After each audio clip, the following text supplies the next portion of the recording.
Guys, and welcome to the channel. Today our faction focus is on the Headless from BLKOUT. Who are they? How do we play them? And what comes in this faction box? Let's go ahead and jump in and look at the lore and backstory behind the newest faction in BLKOUT.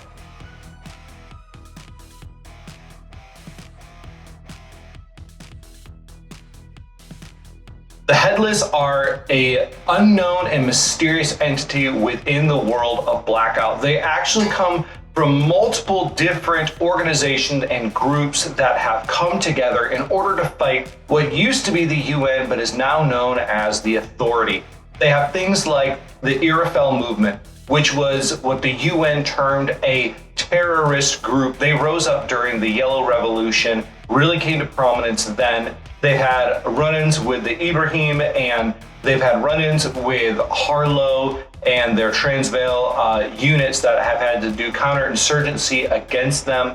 And they've been a thorn in the side of the Authority of the UN for a long time. They're a little bit more of the fanatical side. Again, they stem from that Yellow Revolution, and therefore they're a little bit more fanatical on the side of things. They're less trained, but a little bit more crazed lunatic, which adds a different level of lethality to them. And then there is the Impisi. These are like militiamen that were set up whenever the Sabra cartels started running food and different things, whenever there was all the sandstorms and all the destruction from the falling debris coming out of space. These were the units that kind of stepped up. They created themselves in order to guard local areas. The Authority, of course, once everything's settled, want to come in and use their iron fist to rule them again. But these people had gotten used to a certain level of autonomy on their own and therefore didn't really want to deal with that. Set up their own militias in order to fight back. And that is the Impisi. They're a little bit more organized, they're a little bit better trained, they're a little bit more standardized, equipped than your Irafel might be. But then you also have elements of Sabra, the now defunct cartel that used to run a lot of ABOL's underground activity. They used to do a lot of smuggling during like kill wager days and things like that. And a lot of those elements have come and they have joined the Headless as well.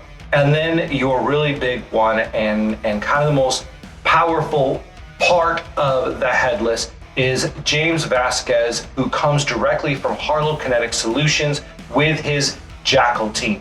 This is the heavy military arm of the Headless. Now, James Vasquez isn't necessarily the leader of the Headless, as the name would suggest. There is no real leader, but he is the strategic, brilliant mind behind it. He is the face of the Headless because he's the most successful leader they have. He leads Jackal Team, which is an elite unit of counterinsurgency fighters. Used to be a part of Harlow, an elite team in Harlow before they were turned on by the Authority for uncovering information that the Authority didn't want them to know.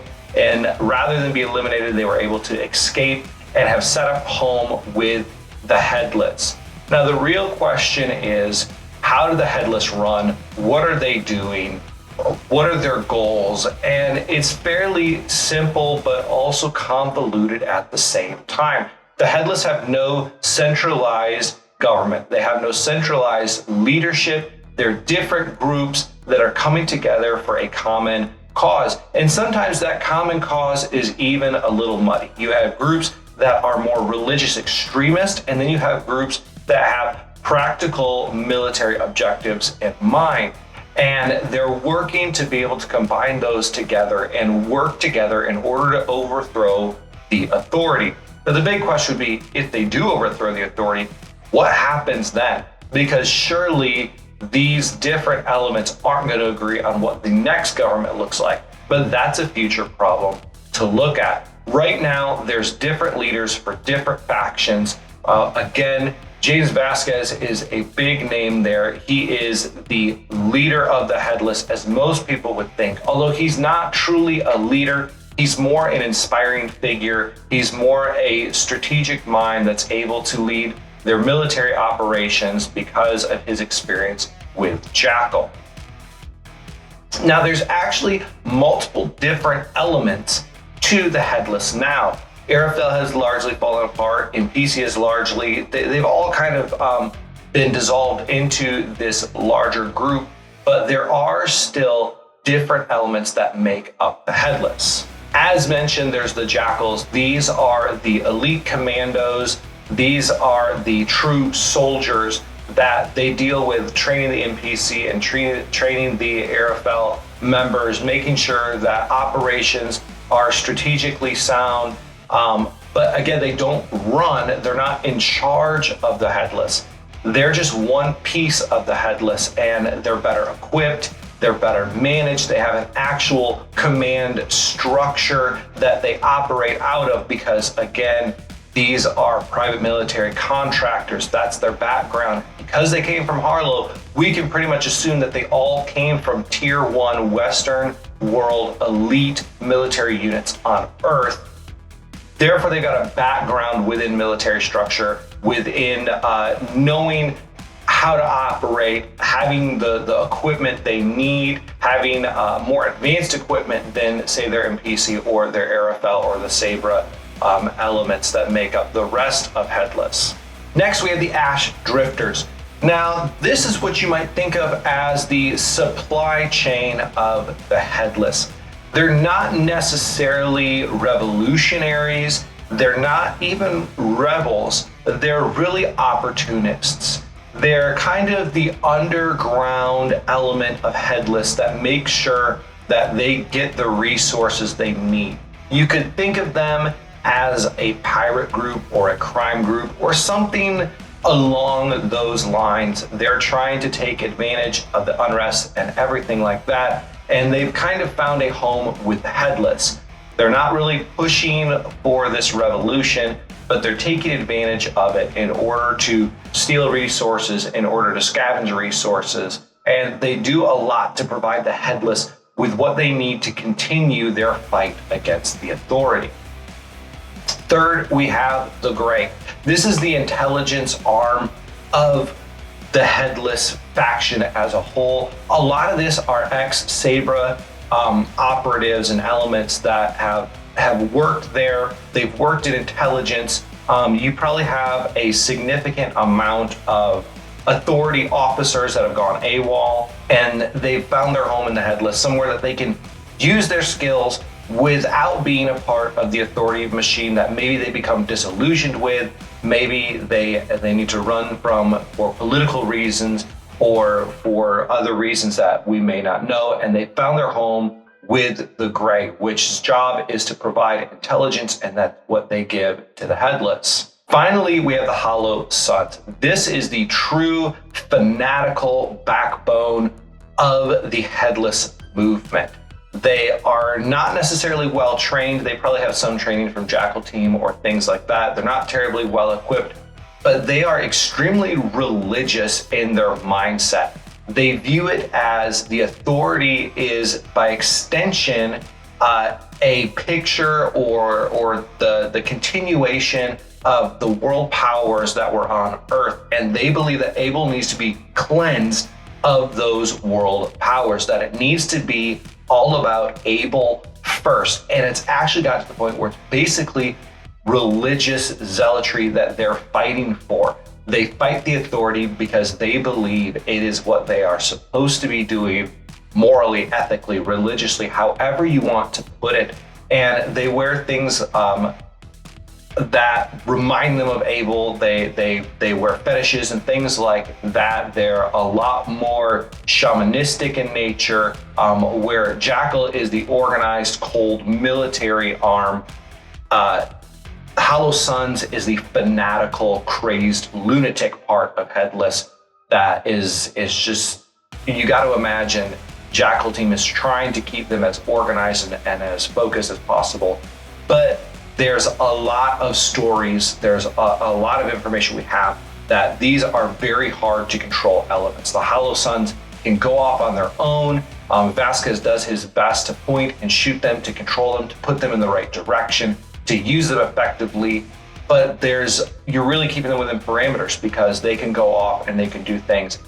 They don't take prisoners. They don't look to lock down objectives. They're looking to cause mayhem. They're looking to cause destruction. They're looking to destroy the authority as a whole for religious reasons. So those are your 4 major components that make up the Headless. It's really a unique structure that we see from this new faction. And I'm excited as we delve into it more and we see more and more stories, more and more units come out of these unique 4, I guess, sectors of the larger Headless faction. So with all that lore, and there is so much more that you can dive into, but I want to keep it an overview and brief. Go take the time and read through the primers. It's got some great stuff on the Headless. Go read through all the new stuff in Labyrinth, which has some amazing stories, really fleshes out who the Headless are. But with all this in mind, let's go ahead and let's take a look at the 3 units that come in the new Headless faction box.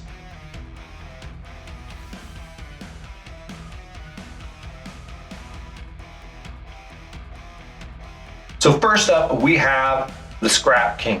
This is a lone model unit, which is really unique for the Headless because they're kind of a horde army in the way that they want to play. It's got a unique stat line with a skill of 6, a movement of 4, and he throws 2 armor dice, needing 5s because he's got that partial suit of Suka that he somehow scavenged from somewhere.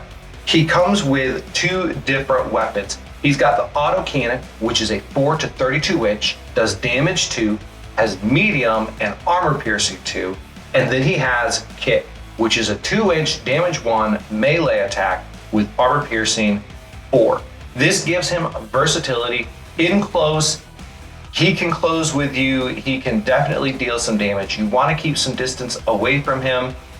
He's really useful to kind of pop around a corner and use that melee attack. Obviously, it's got very short range, but the fact that it is armor piercing 4 means if he lands it, you're probably going to die. You're going to be throwing some very bad armor saves. That's very useful, as well as the auto cannon. Has a fantastic range. Its minimum range of 4 inches doesn't matter because if you get within that range, you should be using your kick anyways and get that AP4 automatic kill. But on top of it, auto cannon can target anything. It'll obviously shred infantry, but it's even good against armored vehicles like dusters or buggies because it has damage 2. It does medium, so you're automatically re-rolling one of your missed shots, which is super useful. And then you have AP2. And that can't be understated. Anything that knocks down those armor saves is absolutely brutal. I love his weapon loadout. I love everything about really the base stats on this. He then comes with a damage track 2, and like most, if not all of Headless, has low tech. Super useful. This guy cannot be EMP'd, even though he has a half Suka suit. He's not powered. He's not AI. He's nothing like that. He can't be pinned down. He's really ignores E-War, and that's really, really nice to have, especially in the current iteration of Blackout and how powerful pinning different units can be. Following that up, we have the Insurgents. This is a 4-man team. It's got 3 grunts and 1 specialist. It comes with a stat line of a skill of 7, a movement of 4, throws 1 armor dice, needing 8s. It can has 2 combat loads, so it can access the armory twice. The Scrap King also has 1 armor load. They come with looted weapons, which is they stock 24-inch damage 1. Nothing really special there. We've got below average skill, below average speed, and well below average armor. Almost useless armor, which is to be expected from these guys. And it comes with the special rule, low tech on all of them. Again, can't be pinned. That's super useful. That makes you very maneuverable. Even though they're slower, they're not going to be stopped. They can still sprint when they need to sprint, things like that. Extremely useful. But their specialist is the Grenadier, has the grenade launcher, 24-inch range, damage 2, blast 1. That's very useful, especially with how bad their stock weapons are. 24 inches, no special rules. That's a good range, but when you combine that with the fact that they don't have a good skill, so they're not going to be hitting a lot of those shots. They don't have anything like CQB or a medium or a sustained that's going to help them. So really, they're hurting bad when it comes to firepower. The grenade launcher is useful. Again, you're using it on that lower skill, so that's hard to deal with. But all in all, not a bad unit. Once we look at the Headless as a whole and their faction card and everything that's built in there. Finally, for the third unit, we have the Veterans. Now, this is an interesting unit. They have a 4-man, 3 grunts, 1 specialist, comes with 2 combat loads and a stat line of skill 6, movement 6, throwing 1 armor dice, needing a 7. That's average skill, average to above average speed, and then below average armor to be expected. They come with the exact same looted weapons, 24 inches, damage 1, nothing special there. Again, low tech, super useful. This cannot be stated enough how much I love low tech, because getting pinned is the absolute worst. It's horrible losing your options to be able to do much in the fight. They also come with this special rule for the whole unit. After this unit activation ends, all models in this unit may move up to 2 inches. This may not trigger CQC. This is incredibly valuable. You can get in the open, take the shot you need, and then 2 inches, scramble back behind cover, get out of sight lines. This is useful for pulling the enemy into you, because after a couple turns of not being able to get clear shots, it can be frustrating and force your opponent into overplaying their hand and being super aggressive. This special rule is absolutely amazing. For an army that has really basically armor that's equivalent to a wet paper towel, this is going to help with sustainability and durability, keeping them out of harm's way while allowing them to still take their shots. I love this rule. And then they come with the Specialist 1, which is a machine gunner, has an LMG with a 24-inch range, damage 1, cyclic, and heavy. Pretty standard for the LMGs we see in the game. It's kind of your unit that provides the firepower. They do some other useful tasks like being able to pop in, pop out. They're, I would say, the backbone of your army, where your firepower and staying power is really your scrap king. Your being able to get out and annoy people is going to be your Insurgents, and then your Veterans are really the ones that are going to have to carry the load of what this force does.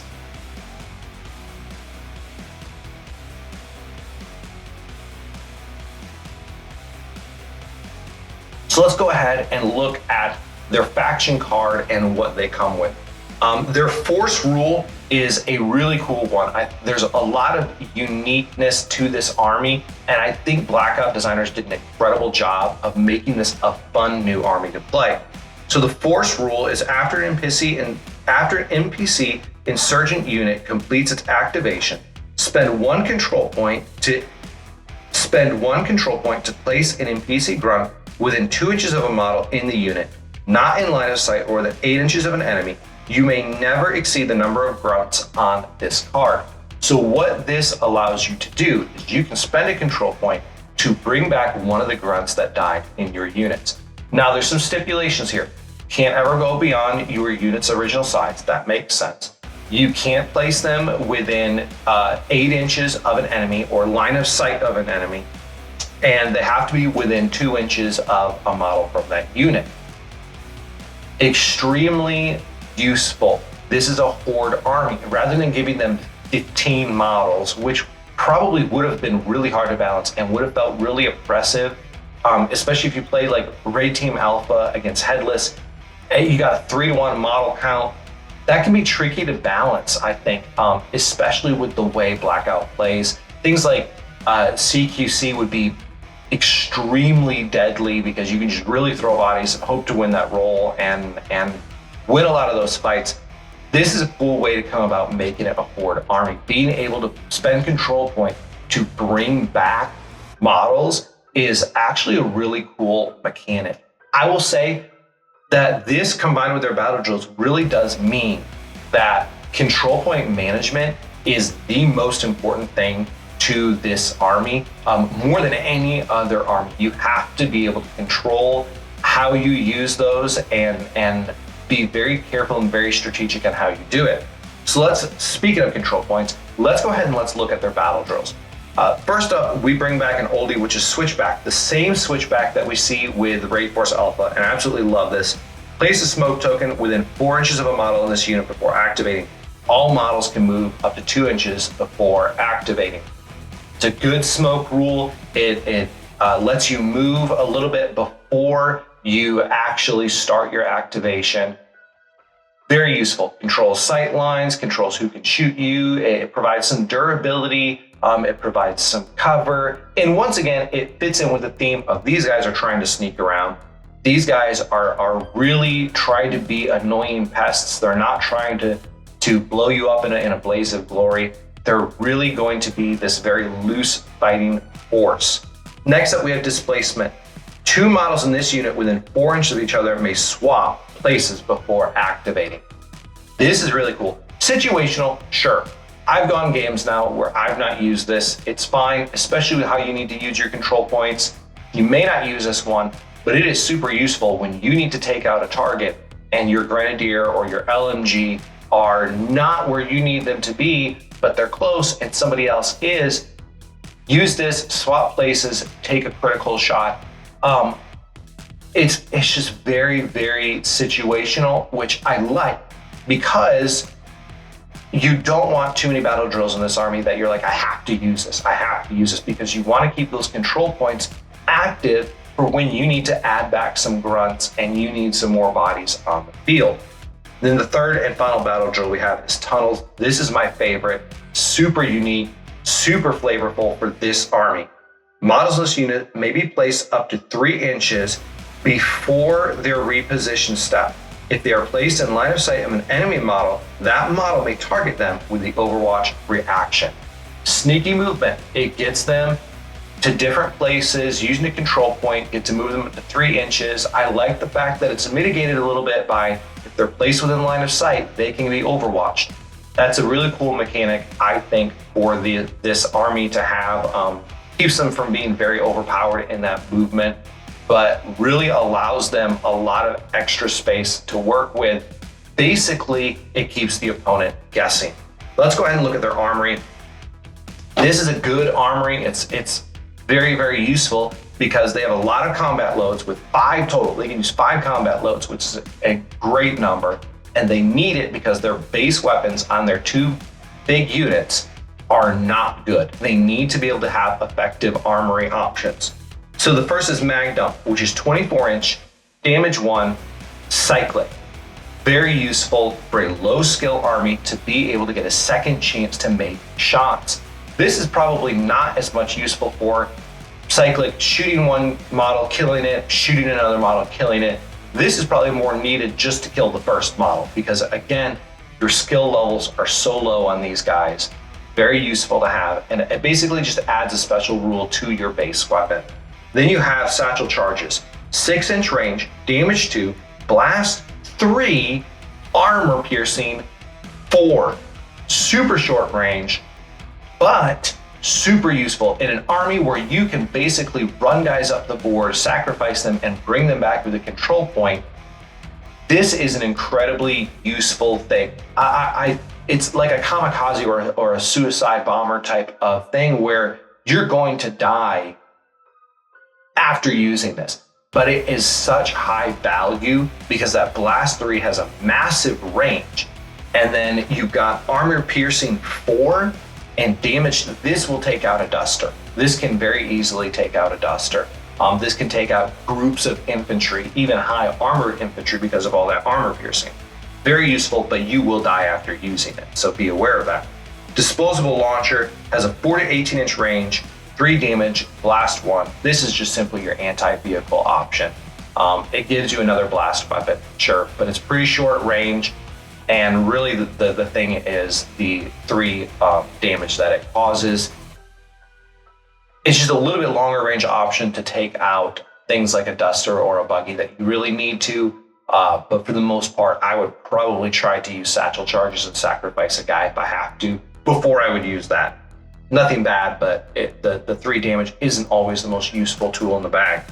And then we have homemade EMP, which is a 4-inch range, does EMP, damage 1, and it has heavy. It's just a really good EMP.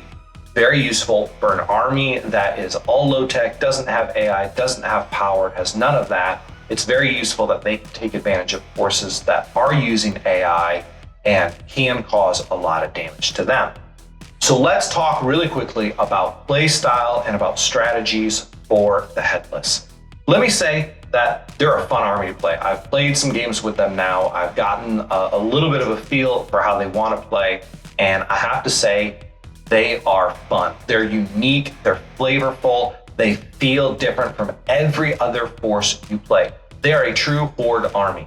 They are one that you're gonna see a lot of models die. You're gonna drop a lot of bodies, and unlike Raid Force Alpha, where you need to be very strategic about how you're losing guys, you can really throw bodies at something and you have some more because you can bring them back. You got 2 large units of 4, and then you've got some good sustainability with that Scrap Pig model. Even though it's a single model in the unit, it does have the armor track too. It has low tech, so it can't be pinned. It's not AI or powered, so EMPs aren't very effective against it. Data spikes don't hurt it. It's got a good range, so it can stand back and really outshoot a lot of the blast damage that wants to kind of come in and mitigate that armor and things like that. So really unique in the way that it plays. Here would be my tips and tricks and things to watch for when playing the Headless. Is number 1, like I've said before, control points matter a lot. Do not just spend them wildly. Honestly, I basically have avoided using them to activate the next model, using them to give my handler a second activation. It's really hard to justify that whenever I can bring back models and I have battle drills that are super useful for getting my guys in good positioning, which is so key within the game of Blackout. Harlow is a speed army. It's about positioning, it's about maneuvering, but it plays so different than the Headless's maneuvering and their speed. It's more get within firing lines, be strategic, whereas for the Headless, it's more mob. It's how do we move and be annoying? How like, you really have 2 play styles for Headless that I've found that I've been able to be effective and win games with.